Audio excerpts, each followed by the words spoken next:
iCruise review. My honest experience booking cruises, site tour and hidden features.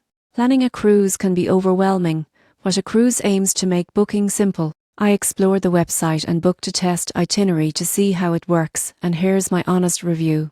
The website is user-friendly, with clear filters for destinations, dates, cruise lines, and cabin types. You can compare options side by side, check prices, and view detailed itineraries. One hidden feature I discovered is a price alert tool, which notifies you when rates drop for your selected cruise. Booking was smooth.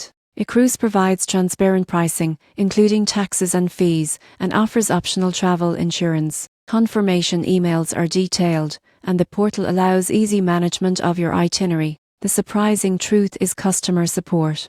Representatives are available via chat, email, or phone to answer questions, make adjustments, and offer expert recommendations. This level of support makes planning less stressful, especially for first-time cruisers. The main limitation is that some special deals or onboard credits are only available directly through the cruise line, so it's worth checking both options. However, iCruise streamlines most of the booking process and provides valuable tools to save time and money. Overall, iCruise is a reliable, convenient, and user-friendly platform for booking cruises. If you want a straightforward site with helpful tools and responsive support, it's worth trying. Subscribe for more honest travel and booking platform reviews to make your next vacation hassle-free.